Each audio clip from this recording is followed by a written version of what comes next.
Mga kapatid, our topic this evening is the day of the Lord, more dreadful than COVID-19. Hindi po ito para takutin tayo ng lalo, dahil alam ko marami nang natatakot. Hindi po.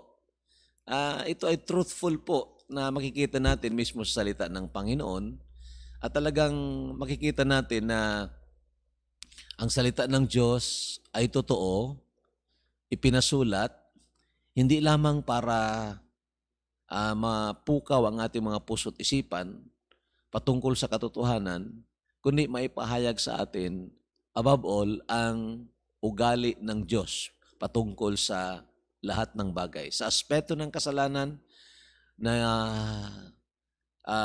talagang sumisira, hindi lang po sa sangkatauhan, kundi sa buong nilikha ng Diyos, ito nga po ay susugpuin ng Diyos. At ang panahon na yaon, mga kapatid, sabihin ko po sa inyo, 1,000,000 times more dreadful than COVID-19. So, basahin po natin ang mga talatang ito.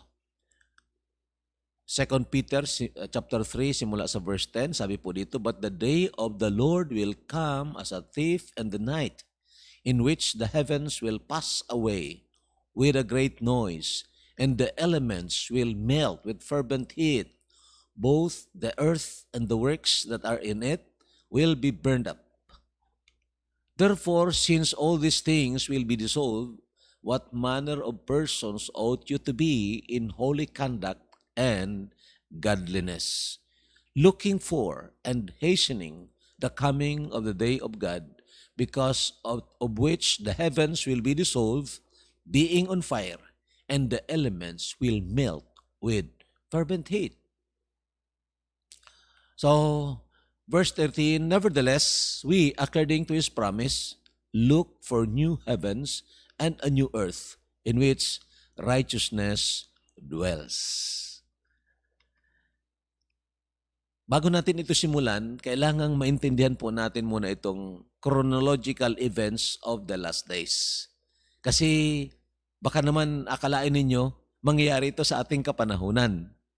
Hindi po. Kailangang maintindihan po natin itong chronological events, ang mga pasunod-sunod na mga pangyayari sa tinatawag sa Bible, last days. Okay po? Especially sa ating kapanahonan ngayon. Ang una po, the return of the Lord to take His bride, the church, unto Himself. Itong tinatawag sa Biblia, the rapture. Actually, ang salitang rapture, wala po sa Bible.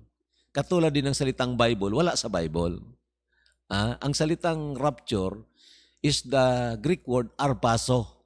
Ang arpaso is, ang ibig sabihin, yung biglaang pag-agaw. Sudden catching away. Yon. At doon kinuha itong salitang rapture. To simplify maybe. Okay? At ito ay makikita sa 1 Thessalonians 4:13 and 18. Now, tandaan po ninyo, ang lahat ng mga naligtas sa kapanahunan sa bagong tipan, ito ay tinatawag the church, the bride of Christ. Si Christ ang bridegroom, at bago pa mangyari ang nakakapanghilabot na panahon sa sanlibutan ito, darating muna ang Panginoong Jesucristo, kukunin ang kanyang nobya. Yan po, ang tawag dito, the rapture. Ito po, 1 Thessalonians chapter 4, 16 and 17 lang po ang babasahin natin. Sabi po dito, "For the Lord Himself will descend from heaven with a shout, with the voice of an archangel, and with the trumpet of God, and the dead in Christ will rise first." Pansinin po nyo, the Lord Himself. Walang representative. The Lord Himself will descend from heaven with a shout. And then, with the voice of an archangel, with the trumpet of God, at ang mga nangamatay diyan kay Kristo ay mabubuhay na mag-uli. Ito po yung mga mananampalataya na namatay na, inilibing na, at pagdating ng Panginoon, ang kanilang mga katawan ay bubuhayin muli at makakasama ng Panginoon. And then tayo mga buhay pa, sabi sa verse 17, "Then we who are alive and remain shall be caught up together with them in the clouds to meet the Lord in the air, and thus we shall always be with the Lord." mapapansin po ninyo mga kapatid, ito po ay hindi figurative language. Ibig sabihin, literal po ang pagkakahulugan po nito. Darating ang Panginoon, ang mga mananampalataya na nangamatay na, mabubuhay muna, then tayong mga buhay pa raw, biglang aagawin. Shall be caught up together with them in the clouds. So may karoon ng reunion tayo sa mga mahal natin sa buhay na mga nauna sa atin, mga tunay na naligtas din. And then we would meet the Lord in the air, and then we'll always be with the Lord. So itong tinatawag rapture. Tandaan po ninyo muli, ang pwedeng makasama dito, ang mga tunay na mananampalataya ng Panginoong Jesucristo. The second incident that will happen is the return of the Lord to judge the nations. The false prophet and the Antichrist. Ito naman ang tinatawag the Great Tribulation. Wala naman talagang specific na number na sinasabi 7 years itong tribulation. Wala naman. Actually, sa pag-aaral, of course, sa Daniel chapter 9, if you study the timetable of God for the Israelites, talagang 7 years ito.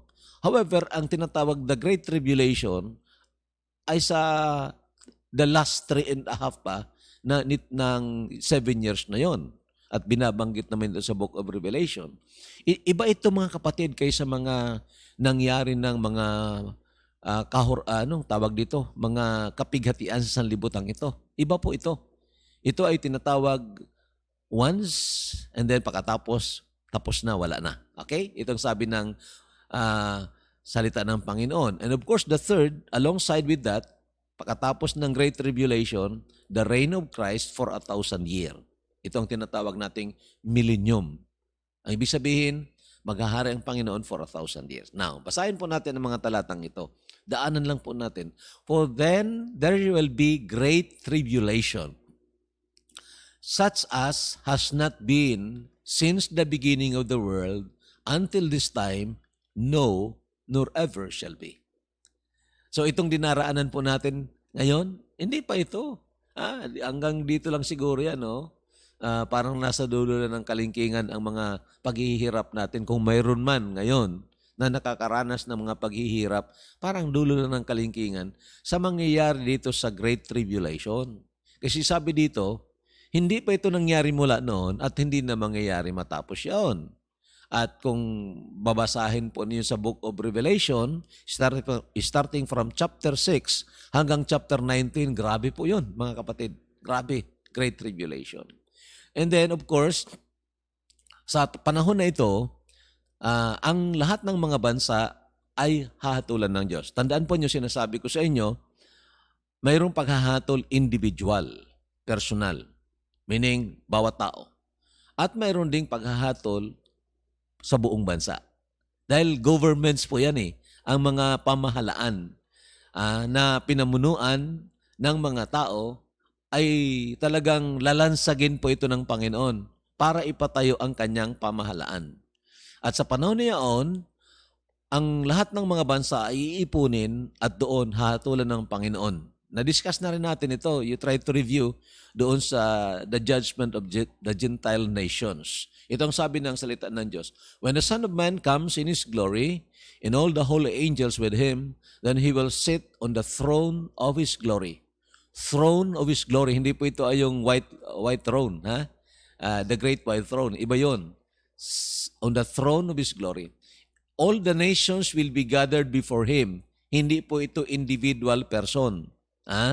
Minsan ginagamit na out of context ang mga bagay na yan ng mga relihiyon para i-encourage ang iba na gumawa ng mga apostolic acts daw para at least, siyempre, alam mo naman basta may mga patungkol sa material na bagay, ginagamit ito. So anyway, sabi dito, all the nations will be gathered before Him and He will separate them one from another as a shepherd divides his sheep from the goats. Yung mga bansa na kumampi sa tunay na Hebrew Israelites, hindi po itong mga peke na Hudyo ngayon na nandyan ngayon sa lupain ng Israel. Hindi po 'yon. Hindi 'yon mga tunay na mga Hudyo. kundi yung mga tunay na mga Hebrew Israelites, mga kapatid.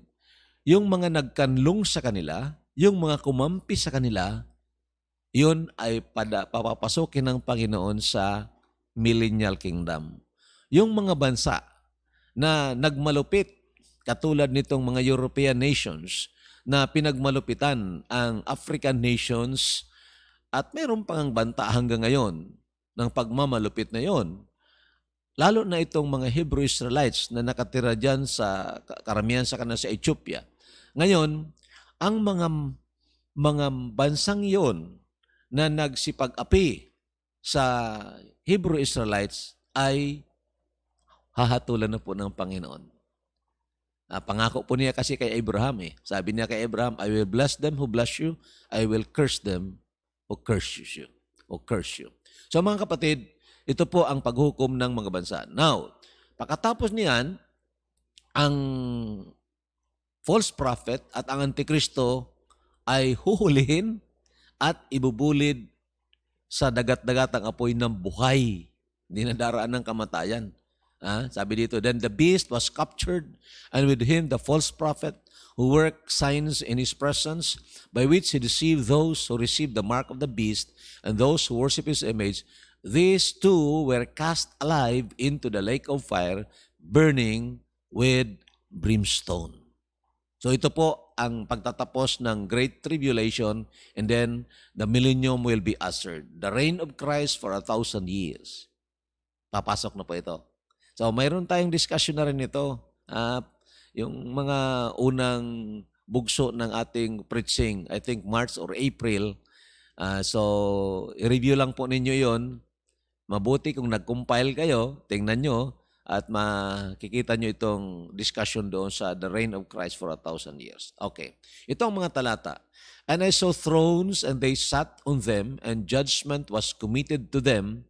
Then I saw the souls of those who had been beheaded for their witness to Jesus and for the word of God, who had not worshipped the beast or his image, and had not received his mark on their foreheads or on their hands, and they live and reign with Christ for 1,000 years. Ito ang tinatawag the millennium.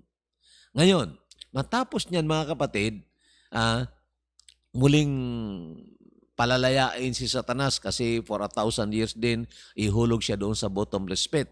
And then magkakaroon ng labanan. Itong the final war, the battle with Gog and Magog. Revelation chapter 20, 7 to 8. Kayo na lang, basahin na lang po ninyo yan. Kaya nga, doon sa Ezekiel chapter 38, patungkol doon sa hula sa ni Ezekiel sa Gog and Magog, I believe, hindi yun sa ating kapanahunan mangyayari. Ni sa panahon ng Great Tribulation, ni sa millennium. It will happen after pa ng millennium. Na yun din ang binabanggit ng Book of Revelation. Now, ang sumunod ay itong pag-uusapan natin, the dissolution of the universe. Grabe po ito mga kapatid. Ang buong universe po na ito ay gugunawin. Hindi ko po kayo tinatakot. Pero ito po ang totoo. At ito ay himay-himay natin sa biyaya po ng Panginoon. Ito ang tinatawag the final day of the Lord. Okay? So, we need to understand also the phrase, the day of the Lord. The day of the Lord is an Old Testament phrase mentioned 29 times that refers mostly to periods of dramatic and intense destruction due to God's pouring out of His wrath upon sinners. So, basahin niyo paulit-ulit. Out of the 29 verses, about 27 or 26 nag-describe ng tinatawag destruction. So, prominently, talagang the day of the Lord is a period or series of periods. Okay? Series of periods of God's judgment. And then meron niyang final day. Yung sinasabi ni Apostol Pedro dito sa binabasa natin, 2 Peter 3:10. The day of the Lord. Okay. So, ngayon, titingnan po natin ito. Muna sa Isaiah 13:6, sabi po dito, wail, for the day of the Lord is at hand. It will come as destruction from the Almighty. Grabe, ano? Wail, magtangis ka, sapagkat ang araw ng Panginoon ay malapit na. It will come as destruction from the Almighty. Sa setting ng mga Hudyo, mga kapatid, hindi itong sinasabi ni Apostol Pedro, the day of the Lord, na final, but rather a series or a period ng judgment ng Panginoon sa bansang Israel. Now, another one, behold, the day of the Lord comes, cruel, with both wrath and fierce anger, to lay the land desolate, and He will destroy its sinners from it. Makita nyo, ang context is about judgment, judgment, judgment. The day of the Lord po yon. Iba po yung sa rapture, tandaan po ninyo, the day of the Lord is about the pouring out of God's wrath. Pouring out of God's wrath. At mayroon yang tinatawag consummation or the final, ultimate pouring of God's wrath. Okay, now, titingnan po natin yan, ang description ng destruction. Destruction by fire with intense heat and great noise. Great noise, ibig sabihin may explosion. Explosion. So, a very great explosion. At ang mag-cause ng explosion, because of great heat, great fire, and with great heat. Ito ang mag-cause ng explosion. So, a million times, explosion na ito, a million times greater than the Beirut explosion that had happened yesterday. Kahapon, mga kapatid, may nangyari. Hating gabi ata yun na yung yesterday, na ang Beirut port, sumabog po yun. At grabe, 100 na at ang patay at thousands ang mga sugatan. As of now, mayroon pang nadamay, 2 Pilipino doon. So, ito po, million times greater itong explosion na mangyayari, itong tinatawag nating universal explosion. Tingnan nyo ang picture na yan ng nangyari sa Beirut. Yun. So, makita naman nyo yan sa internet. Grabing explosion na po yun at natakot ang maraming mga tao. Pero sabihin ko po sa inyo, maliit lang na bagay o na parte yan compared to the great explosion na mangyayari sa buong universe. And then, a million times greater than Nagasaki and Hiroshima bombing on August 6, 1945. Yung after nang patapos na yung Second World War, ayaw sumuko yung Japan, and then binumbayang 2 syudad ng Japan, Hiroshima at Nagasaki. At alam nyo kung ilan ang namatay, mga kapatid, more than 230,000 people were killed. Ito ang picture ng pagbubumba doon. Parang mushroom-like. Yung atomic bomb ang inihulog doon. At ito mga kapatid, hindi pa ito. Masabi natin na grabe na, no? Kahit na nga ang mga sinasabi na ang mga bansa, halimbawa ng Amerika, China, Russia, and then isa pa, na mayroon silang kapasidad na tunawin o gunawin ang sanlibutan ito 8 times. Still, hindi pa rin yan kaparihas ng darating na universal explosion. Okay? So, a million times greater than, alam ko na alam din nyo ito, yung pagbomba sa Twin Towers. The bombing of Twin Towers in New York on September 11, 2001. Tinatawag 9/11 warning. Sabi nga ng mga napanood natin noon, hindi naman yun talaga bombing, kundi talagang mayroong bomba na itinanim daw doon. Kasi ang pagbagsak mula sa taas pababa . Anyway, ito po ay nangyari at pumatay ito ng almost 3,000 people. Yun ang Twin Towers bombing. Now, ang sinasabi po natin mga kapatid na ayon sa salita ng Diyos, itong mangyayaring great universal explosion, grabe po ito. Million times greater than all these things na nangyari na nakita natin sa sanlibutang ito. Now, the heavens What will be destroyed? The heavens, atmospheric and planetary. Anong ibig sabihin nito, mga kapatid? Itong atmospheric, itong nililiparan ng mga airplane natin, ito ang tinatawag nating atmospheric. Okay? Nasa loob tayo ng atmosphere. Paglabas natin ng the Earth atmosphere, yun ang tinatawag dyan planetary heavens. Yung planetary heavens, nandyan mga planets, nandyan mga stars, nandyan mga, sabi natin, mga Milky Ways, galaxies, nandyan. Lahat-lahat nandyan yan. Paglabas mo dyan, malayo pa siguro, yun ang tinatawag the third heaven. Yun ang the place where God dwells. Okay? So, yun naman binabanggit sa 2 Corinthians chapter 12 about the third heavens. Pero itong heavens, plural po yan, ha? Atmospheric and planetary will pass away. And that word pass away is buburahin. Buburahin. Ha? Gugunawin. Ngayon, the elements. What are the elements? The matter. Anything that has weight, or rather that has mass and occupies space, ang tawag natin dyan, matter. So lahat yan, the atomic particles of every matter will burst, will explode. Grabe mga kapatid.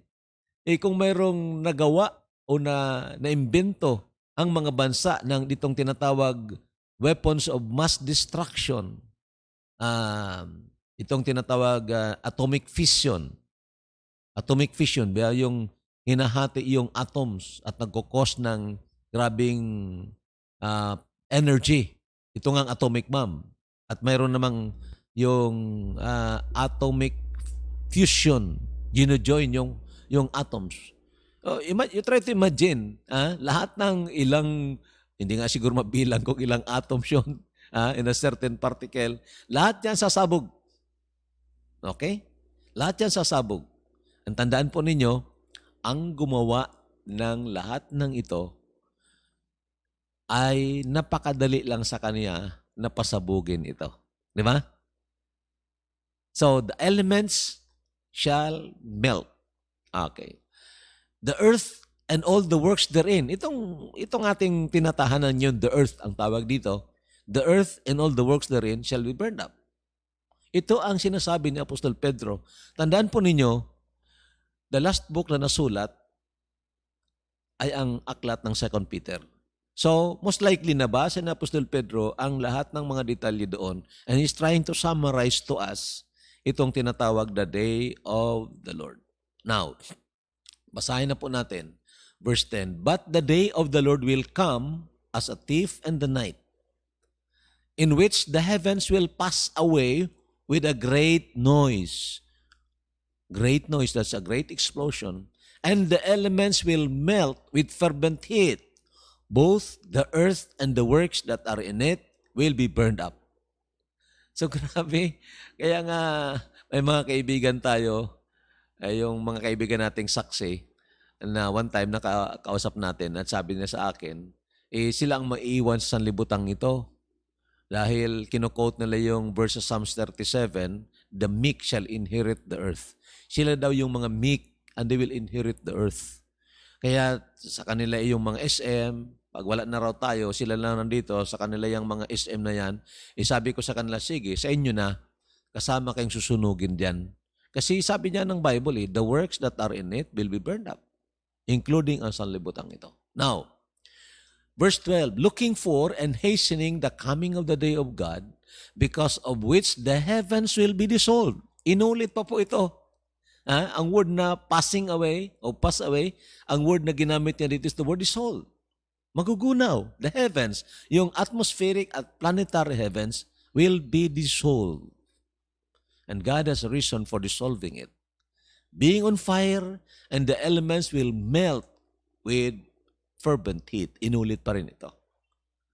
Ngayon, mga kapatid, ang tawag ko dito, explosion or universal explosion. The whole universe. Minsan, dahil siyempre nga finite tayo, ang inisip natin, parang diyan sa kalawakan na yan, walang katapusan yan. Hindi po. Mayroong katapusan. Ang universe, mayroong hangganan yan. Marahil mayroong pang mga universes, other universe, marahil. God is, infinite God. So itong universe na hindi kayang i-explore nga ng tao, apektado po ito ng kasalanan. Hahatulan po ito. What I mean, lahat ay gugunawin dahil affected ng kasalanan. Parang damit, mga kapatid, na isinuot ng isang may sakit, so kahit na yung damit ay kailangang sunugin. Katulad baga ng ginagamit ngayon sa yung mga PPE, di ba? Hindi naman yung pwede atang isuot muli eh.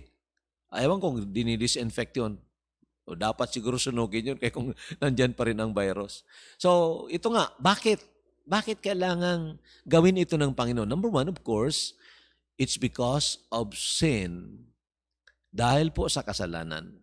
Hindi lang ng kasalanan ng humankind, ng tao, kundi ang kasalanan din ng mga anghel na nandyan po. Alam naman natin na si Satan is the prince of the power of the air. Nandyan siya sa planetary heavens, of course, na nakaapekta ng kanilang habitations. Ang ibig sabihin, ang environment ng sanlibutan na pinananahanan ng mga tao, apektado ng kasalanan. Madali lang po intindihin po yan. Madali lang po intindihin yan eh. Hindi po ang environment ang sumisira sa tao. Ang taong sumisira sa environment. O nga, dahil nga sa kasalanan.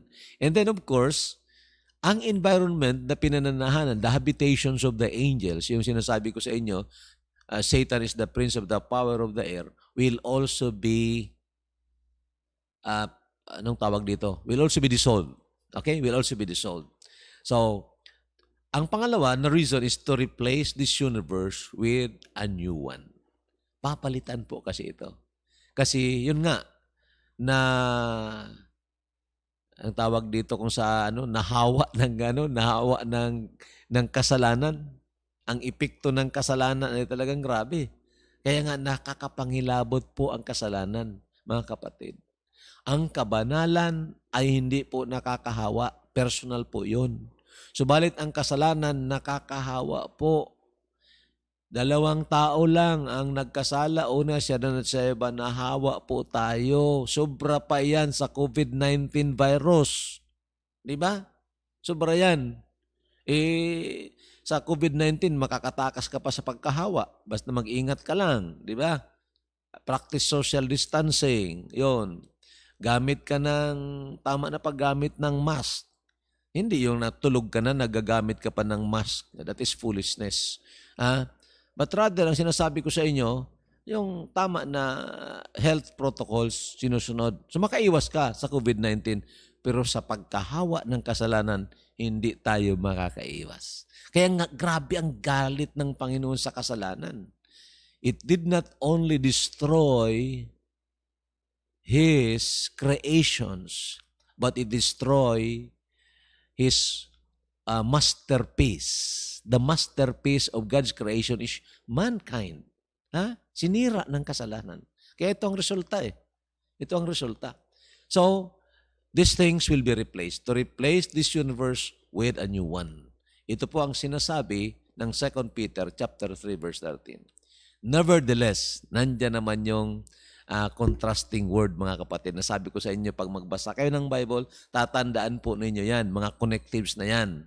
Kasi yan, opposite yan ng sinasabi na nakalipas. Meaning, ito, ang sanlibutan at ang buong universe daraan ng pagkatunaw. Subalit ang mga tunay na mananampalataya, nevertheless, we. Sino ba itong we?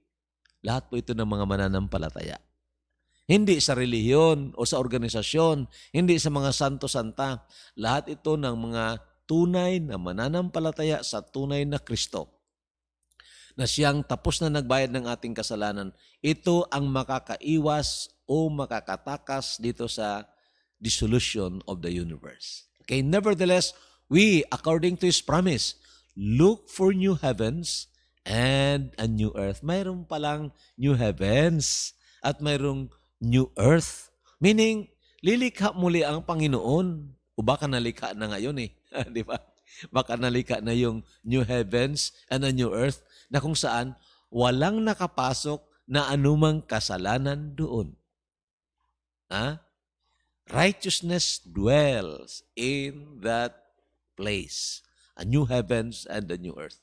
Now, ito rin ang sinasabi sa Revelation chapter 21, verse 1.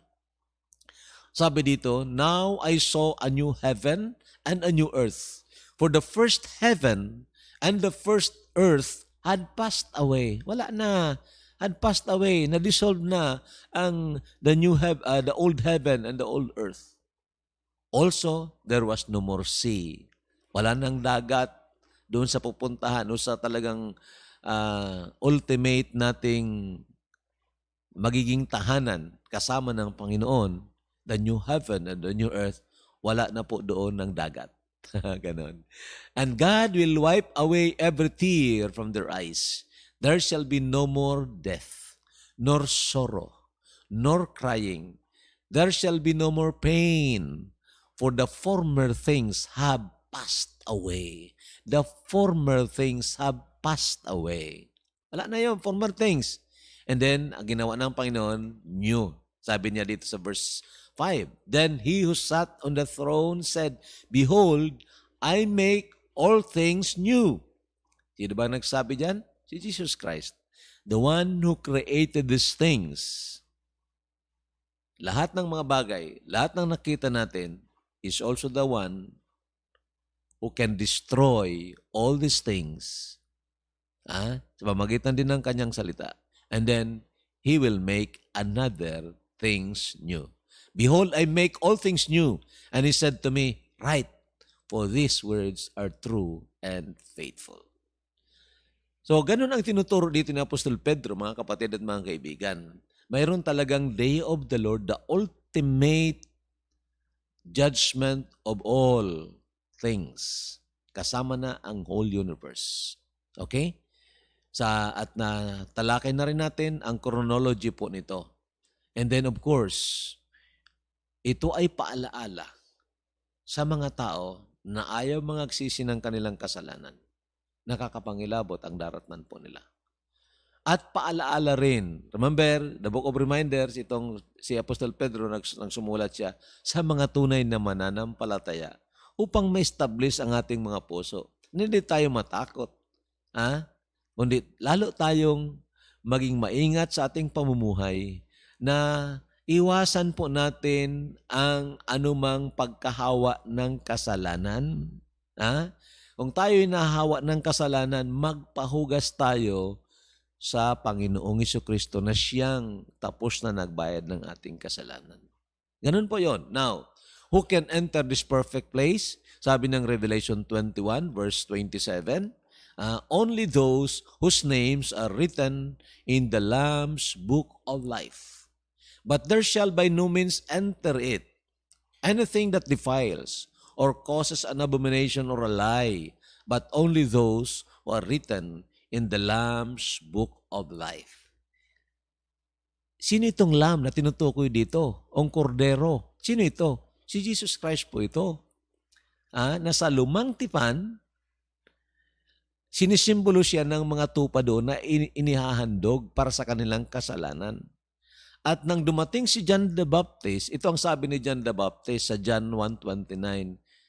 Nang dumating si Jesus Christ, sabi ni John the Baptist, the next day John saw Jesus coming toward him and said, Behold, the Lamb of God who takes away the sin of the world.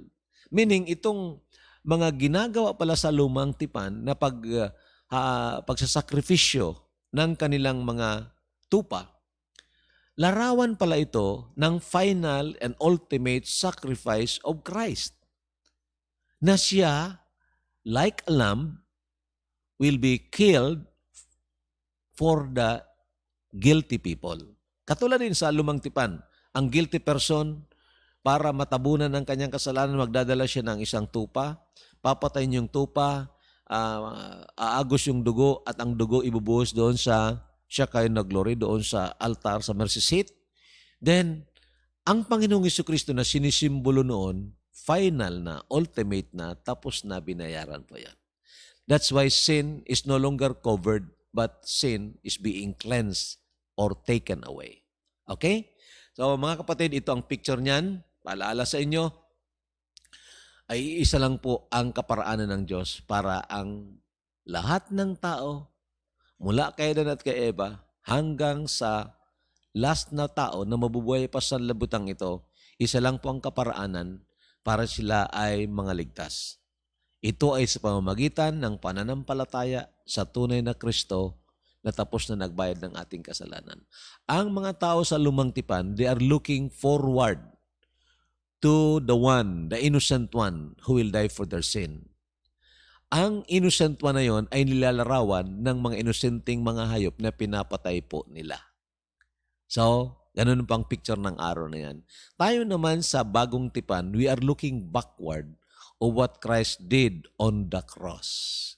Kaya kung tunay ka na nanampalataya sa Panginoon na siya na nga ang tapos na nagbayad ng iyong kasalanan sa pamagitan ng kanyang kamatayan sa cross, hindi ka na nagtiwala sa reliyon o sa magagawa mo o sa mga santo-santa, then makakapasok ka dito sa new heavens and the new earth. So mga kapatid, rejoice with me. Kung tunay ka na mananampalataya, rejoice with me. We are going there. Pero sa mga hindi pa tunay na mananampalataya, I plead with you. Huwag kayong magpilosopo. Magpilosopo kayo, mamamatay pa rin kayo. Magpilosopo kayo, haharap pa rin kayo sa Diyos. Mabuti na lang po magpakumbaba. Aminin na lang natin sa harapan ng Diyos na tayo makasalanan. At wala tayong magagawa para bayaran natin ating kasalanan. Lumapit tayo sa Panginoong Jesucristo na siyang tapos na nagbayad ng ating kasalanan. Siya po ang angkinin natin. Siya po ang yakapin ng ating puso na tagapagligtas at Panginoon ng ating buhay. Then, God will save us. So, sana po, ganun ang mangyari. Maraming salamat po sa inyong panonood. God bless us all.